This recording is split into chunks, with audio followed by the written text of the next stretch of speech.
ನಾಡಿನ ಅಧಿದೇವತೆ ತಾಯಿ ಚಾಮುಂಡೇಶ್ವರಿ ಸನ್ನಿಧಿಯಲ್ಲಿ ಪೂಜೆಯನ್ನು ಸಲ್ಲಿಸಿ ಪ್ರಾರ್ಥನೆಯನ್ನು ಮಾಡಿದ್ದೇನೆ. ರಾಜ್ಯದಲ್ಲಿ ಇವತ್ತು ಭೀಕರ ಬರಗಾಲ ಇದೆ. ರೈತರು ಸಂಕಷ್ಟದಲ್ಲಿದ್ದಾರೆ. ಜನ ಮತ್ತು ಜಾನುವಾರುಗಳು ಕೂಡ ಇವತ್ತು ಕುಡಿಯೋ ನೀರಿಗೂ ಕೂಡ ಪರದಾಡ್ತಕ್ಕಂಥ ಒಂದು ದಾರುಣ ಪರಿಸ್ಥಿತಿ ಇವತ್ತು ಇರ್ತಕ್ಕಂಥ ಸಂದರ್ಭದಲ್ಲಿ ತಾಯಿ ಚಾಮುಂಡೇಶ್ವರಿನ ಪ್ರಾರ್ಥನೆ ಮಾಡಿದ್ದೇನೆ. ಈ ಎಲ್ಲ ಸಮಸ್ಯೆ ನೀಗಿಸ್ಬೇಕು ಅತಿ ಶೀಘ್ರದಲ್ಲಿ. ರೈತರು ಮತ್ತು ಎಲ್ಲರೂ ಕೂಡ ನೆಮ್ಮದಿಯಿಂದ ಇರಬೇಕು ಈ ನಾಡಿನಲ್ಲಿ ಅಂತಕ್ಕಂಥ ಪ್ರಾರ್ಥನೆಯನ್ನು ಸಲ್ಲಿಸೋ ಜೊತೆಗೆ ನಮ್ಮ ದೇಶದ ಹೆಮ್ಮೆಯ ಪ್ರಧಾನಮಂತ್ರಿ ನರೇಂದ್ರ ಮೋದಿಜಿಯವರ ಒಂದು ಗುರಿಯನ್ನು ಇಟ್ಕೊಂಡು ಹೊರಟಿದ್ದಾರೆ. 400ಕ್ಕೂ ಹೆಚ್ಚು ಸಂಸದರನ್ನು ಗೆಲ್ಲಬೇಕು. 400ಕ್ಕೂ ಹೆಚ್ಚು ಸಂಸದರನ್ನು BJP ಮತ್ತು NDA ಮೈತ್ರಿಕೂಟ ಗೆಲ್ಲಬೇಕು. ದೇಶದಲ್ಲಿ ಮೋದಿಜಿಯವರ ನೇತೃತ್ವದಲ್ಲಿ ಒಂದು ಮತ್ತೊಮ್ಮೆ ಸುಭದ್ರ ಸರ್ಕಾರ ಇರಬೇಕು, ದೇಶದ ಅಭಿವೃದ್ಧಿ ಆಗಬೇಕು ಅಂತಕ್ಕಂಥ ಕನಸನ್ನು ಇಟ್ಕೊಂಡು ಒಂದು ಕೈಂಕರ್ಯವನ್ನು ತೊಟ್ಟು ಹೊರಟಿರ್ತಕ್ಕಂಥ ನಮ್ಮ ಹೆಮ್ಮೆಯ ಪ್ರಧಾನಮಂತ್ರಿಗಳು. ಅವರ ಒಂದು ಗುರಿ ತಲುಪಬೇಕು. ಮತ್ತು ನಮ್ಮ ಸಂಕಲ್ಪ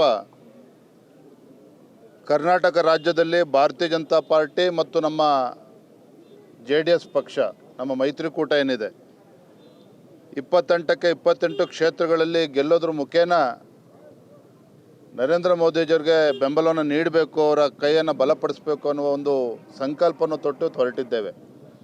ಆ ಸಂಕಲ್ಪವು ಕೂಡ ಈಡೇರಬೇಕು ಅಂತೇಳಿ ನಾನು ತಾಯಿಯಲ್ಲಿ ನಾನು ಇವತ್ತು ಪ್ರಾರ್ಥನೆಯನ್ನು ಸಲ್ಲಿಸಿದ್ದೇನೆ. ಸರ್, ಈಗ ಎಲ್ಲ ಕಡೆಯಲ್ಲೂ ಕೂಡ ಅಸಮಾಧಾನ ಶಮನ ಮಾಡ್ತಾ ಇದ್ರಿ, ಬಟ್ ಶಿವಮೊಗ್ಗದ ಪ್ರಾಬ್ಲಮೇ ಸಾಲ್ವ್ ಆದಂಗೆ ಕಾಣ್ತಾ ಇರಲಿಲ್ಲ. ಯಾಕಂಗೆ ಅಂದ್ಕೊಂಡಿದ್ದಾರೆ? ಯಾಕಂದ್ರೆ ಪ್ರಚಾರ ಮಾಡ್ತಾ ಇದ್ದಾರಲ್ಲ. ಎಲ್ಲವೂ ಕೂಡ ಬಗೆಹರಿತದೆ. ರಾಜ್ಯದಲ್ಲಿ ಏನು ಕೆಲವು ಸಮಸ್ಯೆಗಳು ಉಲ್ಬಣ ಆಗಿತ್ತು, ಸಹಜ. ನಮ್ಮದೊಂದು ರಾಷ್ಟ್ರೀಯ ಪಕ್ಷ ಮತ್ತು 100ಕ್ಕೆ 100 ಕೇಂದ್ರದಲ್ಲಿ ಭಾರತೀಯ ಜನತಾ ಪಾರ್ಟಿ ಅಧಿಕಾರಕ್ಕೆ ಬರ್ತದೆ, ನರೇಂದ್ರ ಮೋದಿಜಿಯವರು ಪ್ರಧಾನಮಂತ್ರಿ ಆಗ್ತಾರೆ ಅಂತಕ್ಕಂಥ ಸುಸಂದರ್ಭದಲ್ಲಿ ನಮ್ಮ ರಾಜ್ಯದಲ್ಲೂ ಕೂಡ ಕಾಂಗ್ರೆಸ್ ಪಕ್ಷ ಅಧಿಕಾರದಲ್ಲಿ ಇದ್ದರೂ ಸಹ BJP ಗೆಲ್ಲುತ್ತೆ ಅಂಥೇಳಿ ಸಹಜವಾಗಿಯೇ ಇವತ್ತು ನಮ್ಮ ಆಕಾಂಕ್ಷೆಗಳು ಜಾಸ್ತಿ ಇದ್ದರು. ಅದು ಎಲ್ಲವನ್ನೂ ಕೂಡ ಸರಿ ಮಾಡ್ತಾ ಇದ್ದೇವೆ. ನಿನ್ನೆ ಸನ್ಮಾನ್ಯ ಯಡಿಯೂರಪ್ಪನವರು, ರೈತ ನಾಯಕರು, ನಿನ್ನೆ ದಾವಣಗೆರೆ ಮತ್ತು ಬೆಳಗಾವಿ ಕೂಡ ಭೇಟಿಯನ್ನು ಕೊಟ್ಟು ಅಲ್ಲೂ ಕೂಡ ನಮ್ಮ ಎಲ್ಲ ಪಕ್ಷದ ಮುಖಂಡರು ಎಲ್ಲರೂ ಸೇರಿ ಅಲ್ಲಿ ಸಮಸ್ಯೆನ ಬಗೆಹರಿಸ್ತಕ್ಕಂಥ ಕೆಲಸ ಆಗಿದೆ. ಈಶ್ವರಪ್ಪರ ಸಮಸ್ಯೆನೂ ಕೂಡ ಬಗೆಹರಿಯುತ್ತೆ ಅನ್ನೋ ವಿಶ್ವಾಸ ನಂಗೆ ಸಂಪೂರ್ಣವಾಗಿದೆ. ಒಂದು ಮಹತ್ವದ ಚುನಾವಣೆ ಬಿಜೆಪಿ ವರ್ಸಸ್ ಬಿಜೆಪಿ ಅನ್ನೋ ರೀತಿ ಆಗಿರುವಂತದ್ದು ತಮಗೆ ಎಷ್ಟು ಸವಾಲಾಗ್ತಾ ಇದೆ ಸರ್? ಎಲ್ಲಾ ಕ್ಷೇತ್ರಗಳಲ್ಲೂ ಬಹುತೇಕ ಈ ರೀತಿಯಾದಂಥ ಪರಿಸ್ಥಿತಿ ಇದೆ. ಇನ್ನೊಂದು 4-5 ದಿನದ ಆದಮೇಲೆ ನೀವೇ ಮರು ಪ್ರಶ್ನೆ ಮಾಡ್ತೀರಿ. ನಮ್ಮ ಮೈಸೂರಿಗೆ ಬಂದಾಗ ಏನು ಮ್ಯಾಜಿಕ್ ಮಾಡಿದ್ರಿ ವಿಜೇಂದ್ರ ಅವರು, ಎಲ್ಲ ಸಮಸ್ಯೆ ಬಗೆಹರಿದಿದೆ ಅಂತೇಳಿ ನೀವೇ ಪ್ರಶ್ನೆ ಮಾಡ್ತೀರಿ. ಆ ರೀತಿ ಎಲ್ಲ ಸಮಸ್ಯೆಗಳು ಬಗೆಹರಿತದೆ. ಮೊದಲ ಆದ್ಯತೆಗೆ ಮ್ಯಾಜಿಕ್ ಮಾಡುವಂತದ್ದು ಅಥವಾ ಹೇಗೆ? ನೋಡ್ರಿ, ನಮ್ಮೆಲ್ಲರ ಗುರಿ ಇವತ್ತು ಯಾರೇ ನಮ್ಮ ಪಕ್ಷದ ಮುಖಂಡರಿದ್ದಾರೆ, ನಮ್ಮೆಲ್ಲರ ಗುರಿ ಇರ್ತಕ್ಕಂಥದ್ದು ಎಲ್ಲ 28 ಕ್ಷೇತ್ರಗಳಲ್ಲಿ ಗೆಲ್ಲಬೇಕು ಅಂತಕ್ಕಂಥದ್ದು. ಇವತ್ತು ಮ್ಯಾಜಿಕ್ ಆಗಿರ್ತಕ್ಕಂಥ ನರೇಂದ್ರ ಮೋದಿ ಅವರ ಶಕ್ತಿ, ಅವರ ಸಾಮರ್ಥ್ಯ ನೋಡಿ ಇವತ್ತು ಎಲ್ಲರೂ ಕೂಡ ಇವತ್ತು ನಿಜವೂ ಕೂಡ ಮನಸೋತಿದ್ದಾರೆ ಇವತ್ತು. ಹಾಗಾಗಿ ನಮಗೆ ವಿಶ್ವಾಸ ಇದೆ, ನರೇಂದ್ರ ಮೋದಿಜಿಯವರ ಜನಪ್ರಿಯತೆ, ಇದರ ಪರಿಣಾಮ ಏನಪ್ಪ ಅಂತ ಹೇಳಿದ್ರೆ ಕರ್ನಾಟಕ ರಾಜ್ಯದಲ್ಲೂ ಕೂಡ ಒಂದು ಅಭೂತಪೂರ್ವ ಬೆಂಬಲ ಇವತ್ತು ಭಾರತೀಯ ಜನತಾ ಪಾರ್ಟಿ ಮತ್ತು JDSಗೆ ಸಿಗ್ತಾ ಇದೆ. ಹಾಗಾಗಿ ಏನೇ ಸಮಸ್ಯೆ ಇದ್ದರೂ ಕೂಡ ಪಕ್ಷದ ಹಿತದೃಷ್ಟಿಯಿಂದ ನರೇಂದ್ರ ಮೋದಿಜಿಯವರ ಕೈಯನ್ನು ಬಲಪಡಿಸ್ತಕ್ಕಂಥ ನಿಟ್ಟಿನಲ್ಲಿ ಎಲ್ಲವೂ ಕೂಡ ಬಗೆಹರಿಸ್ಕೊಂಡು ನಾವು ಮುಂದೆ ಸಾಕ್ತೇವೆ. ಇಡೀ ಕರ್ನಾಟಕದ ಬಿಜೆಪಿ ಗೋಲಿ ಯಡಿಯೂರಪ್ಪ ಅವರು ಮತ್ತು ವಿಜಯೇಂದ್ರ ಅವರು ತಗೊಳ್ಳೋ ನಿರ್ಧಾರ ಏನಿದೆ ಅದ್ರ ಮೇಲೆ ಬಹುತೇಕ ಮಾಜಿ ಸಚಿವರುಗಳವರು, ಮಾಜಿ ಮುಖ್ಯಮಂತ್ರಿಗಳಾದ ಪಕ್ಷದಲ್ಲಿದ್ರು ಕೂಡ ಅವ್ರು ಅಷ್ಟು ಆಕ್ಟಿವ್ ಆಗಿ ಕೆಲಸ ಮಾಡ್ತಿಲ್ಲ ಅಂತ ನಮ್ಗೆ ಅನಿಸ್ತಿಲ್ವಾ? ಪರಿಣಾಮ ನಮ್ಮ ಚುನಾವಣೆ ಫಲಿತಾಂಶ ಬಂದಮೇಲೆ ನಿಮ್ಗೆ ಗೊತ್ತಾಗ್ತದೆ ಯಾರು ಎಷ್ಟೆಷ್ಟು ಜನ ಆ್ಯಕ್ಟಿವ್ ಇದ್ರು ಅಂತೇಳಿ. ಒಂದಂತೂ ಸತ್ಯ, ನಮ್ಮ ಕೇಂದ್ರದ ನಾಯಕತ್ವ ಕೇವಲ ವಿಜಯೇಂದ್ರ ಅಥವಾ ಯಡಿಯೂರಪ್ಪನವ್ರ ಮಾತು ಕೇಳ್ಕೊಂಡು ಯಾವುದೋ ತೀರ್ಮಾನ ಮಾಡ್ತಕ್ಕಂಥ ಒಂದು ನಾಯಕತ್ವ ನಮ್ಮದಲ್ಲ. ಒಂದು ಬಲಿಷ್ಠ ನಾಯಕತ್ವ ಇದೆ ಕೇಂದ್ರದಲ್ಲಿ. ನರೇಂದ್ರ ಮೋದಿಜಿಯವರಿದ್ದಾರೆ, ನಡ್ಡಾಜಿಯವರಿದ್ದಾರೆ, ಅಮಿತ್ ಶಾಜಿಯವರಿದ್ದಾರೆ. ಎಲ್ಲರೂ ಕೂಡ ಪಕ್ಷದ ರಾಜ್ಯದ ಎಲ್ಲ ನಾಯಕರು ಸಮ್ಮುಖದಲ್ಲೇ ತೆಗೆದುಕೊಂಡಂಥ ತೀರ್ಮಾನ. ವಿಜಯೇಂದ್ರ ಯಡಿಯೂರಪ್ಪ ಮಾಡಿರ್ತಕ್ಕಂಥ ತೀರ್ಮಾನ ಅಲ್ಲ. ತಾಯಿ ಚಾಮುಂಡೇಶ್ವರಿ ಸನ್ನಿಧಿಯಲ್ಲಿ ನಾನು ನಿಂತಿದ್ದೇನೆ. ಎಲ್ಲರೂ ಕೂಡ ಟಿಕೆಟ್ ಕೈ ತಪ್ಪಿದಾಗ ಯಡಿಯೂರಪ್ಪನವ್ರು ತಪ್ಪಿದ್ರು, ವಿಜಯೇಂದ್ರ ಅವರು ತಪ್ಪಿಸಿದ್ರು ಅಂತ. ಟಿಕೆಟ್ ಸಿಕ್ಕಾಗ ಹೈಕಮಾಂಡ್ ಕೊಡ್ತು ಅನ್ನುವಂತಹ ಮನಸ್ಥಿತಿ ಬಿಜೆಪಿಯಲ್ಲಿ ಇದೆ. ಹಾಗಾಗಿ ನಿಮ್ಮ ಮೇಲೆ ಮತ್ತೆ ನಿಮ್ಮ ತಂದೆಯವ್ರ ಮೇಲೆ ಮಾಧ್ಯಮದವ್ರ ಮನಸ್ಸಲ್ಲಿ ಇದೆ ಹೊರತು ಯಾರ ರೀತಿ ಕೆಲವು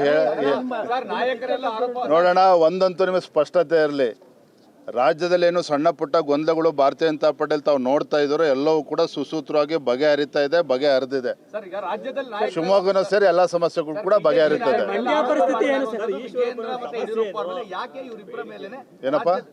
ನಿಮ್ಮ ಬಿಜೆಪಿಯ ಬಹುತೇಕ ಮುಖಂಡರುಗಳು ಆರೋಪ ಮಾಡ್ತಾ ಇರುವಂತದ್ದು BY ವಿಜಯೇಂದ್ರ ಮತ್ತೆ ಯಡಿಯೂರಪ್ಪ ಅವ್ರ ಮೇಲೆ ಯಾಕೆ ಅಂತ? ನೀವು ಆರೋಪದ ಬಗ್ಗೆನೇ ಬಹಳ ತಲೆ ಕೆಡಿಸ್ಕೊಂಡಿದ್ದೀರಿ. ಎಲ್ಲವೂ ಕೂಡ ಬಗೆಹರಿದಿದೆ. ಒಂದ್ ಹೇಳ್ತೇನೆ, ಇವತ್ತು ರಾಜ್ಯದಲ್ಲಿ ಕಾಂಗ್ರೆಸ್ ಪಕ್ಷ ಅಧಿಕಾರದಲ್ಲಿದೆ, ಬೊಬ್ಬೆ ಹೊಡಿತಾ ಇದ್ರು.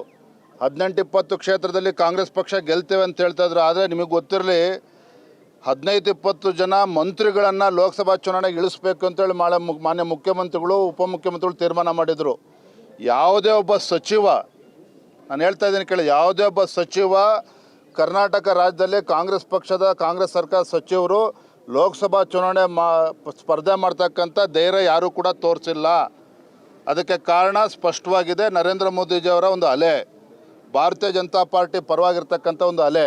ಹಾಗಾಗಿ ಏನೇ ಸಣ್ಣ ಪುಟ್ಟ ಗೊಂದಲ ಇದ್ದರೂ ಸಹ ಪಕ್ಷದ ಹಿತದೃಷ್ಟಿಯಿಂದ ನಾವೆಲ್ಲರೂ ಕೂಡ ಒಗ್ಗಟ್ಟಾಗಿ ಒಂದಾಗಿ BJP ಮತ್ತು JDS ಪಕ್ಷ ಇವತ್ತು ಮೈಸೂರಿನಲ್ಲಿ ಹೆಮ್ಮೆ ಅನ್ನಿಸ್ತದೆ. ಇವತ್ತು ಯದುವೀರ್ ಒಡೆಯರ್ ಅವರು ಇವತ್ತು ನಮ್ಮ ಭಾರತೀಯ ಜನತಾ ಪಾರ್ಟಿ ಅಭ್ಯರ್ಥಿ ಆಗಿದ್ದಾರೆ. ಚಾಮರಾಜನಗರ ಲೋಕಸಭಾ ಕ್ಷೇತ್ರದಿಂದ ನಮ್ಮ ಬಾಲರಾಜ್ ಅವರು ಇವತ್ತು ನಮ್ಮ ಅಭ್ಯರ್ಥಿ ಆಗಿದ್ದಾರೆ. ಒಂದು ದಾಖಲೆ ಅಂತರದಿಂದ 2 ಕ್ಷೇತ್ರಗಳು ಕೂಡ ಗೆಲ್ತೇವೆ ನಾವು. ಅಷ್ಟು ವಿಶ್ವಾಸ ನಮ್ಮ ಕಾರ್ಯಕರ್ತರು ಇದ್ದಾರೆ. ಮತದಾರರು ಕೂಡ ಇವತ್ತು ನರೇಂದ್ರ ಮೋದಿಜಿಯವರ ಮೇಲೆ ಇರ್ತಕ್ಕಂಥ ಪ್ರೀತಿಯ ಪರಿಣಾಮ ಇವತ್ತು ಎಲ್ಲ ಕ್ಷೇತ್ರಗಳು ಕೂಡ ಭಾರತೀಯ ಜನತಾ ಪಾರ್ಟಿ ಗೆಲ್ತದೆ. ನಿಮ್ಮಿಬ್ಬರ ಮೈತ್ರಿಯೇ ನಮಗೆ ಕಾಂಗ್ರೆಸ್ಗೆ ಪ್ಲಸ್ ಆಗುತ್ತೆ, JDS ಮತ್ತು ಬಿಜೆಪಿ ಮೈತ್ರಿ ನಮಗೆ ಪ್ಲಸ್ ಅಂತಾರೆ. ಯಾರಿಗೆ ಎಷ್ಟು ಪ್ಲಸ್ ಆಗುತ್ತೆ ಮೈನಸ್ ಆಗುತ್ತೆ ರಾಜ್ಯ ಜನ ಉತ್ತರ ಕೊಡ್ತಾರೆ. ನಮಗಂತೂ ಸಂಪೂರ್ಣ ವಿಶ್ವಾಸ ಇದೆ. ರಾಜ್ಯದ ಎಲ್ಲ ಕ್ಷೇತ್ರದಲ್ಲೂ ಕೂಡ BJP JDS ಗೆಲ್ತದೆ. ಅದಾದ್ಮೇಲೆ ಏನಾಗ್ತದೆ ನೀವು ನೋಡ್ತೀರಿ. ಮೈಸೂರು ಭಾಗದಲ್ಲಿ ನಾಯಕರುಗಳನ್ನ ಸೆಳೆಯುವಂತ ಕೆಲಸವನ್ನ ಕಾಂಗ್ರೆಸ್ ಮಾಡ್ತಾರೆ. ಇವತ್ತು ಪಕ್ಷ ಸೇರ್ಪಡೆ ಕಾರ್ಯಕ್ರಮ ಸದಾನಂದ ಅವ್ರನ್ನ ತಾವು ಹೋಗಿ ರಾತ್ರಿ ಮ್ಯಾಜಿಕ್ ಮಾಡಿದಿರ, ಯಾಕೆ ಮುಖಂಡರನ್ನ ಯಾಕೆ ಕಾಂಗ್ರೆಸ್ನವರು ಸೆಳೀತಾ ಇದ್ದಾರೆ ಅಂತ ಅನ್ಸುತ್ತೆ ಸರ್? ನೋಡಿ, ಕಾಂಗ್ರೆಸ್ನವರು ಭಯಭೀತರಾಗಿದ್ದಾರೆ. ಕಾಂಗ್ರೆಸ್ ಪಕ್ಷ, ಸರ್ಕಾರದ ಮುಖ್ಯಮಂತ್ರಿಗಳು, ಉಪಮುಖ್ಯಮಂತ್ರಿಗಳು, ಮಂತ್ರಿಮಂಡಲ ಸಂಪೂರ್ಣವಾಗಿ ಗಾಬರಿ ಆಗಿದ್ದಾರೆ. ಬೆಂಗಳೂರಿನಿಂದ ಮಂಗಳೂರುವರೆಗೆ, ಬೀದರ್ನಿಂದ ಚಾಮರಾಜನಗರದವರೆಗೆ ನಿಮ್ಮ ಸುದ್ದಿ ನಿಮ್ಮದೇ ಭಾಷೆಯಲ್ಲಿ ಕರ್ನಾಟಕ ತಕ್.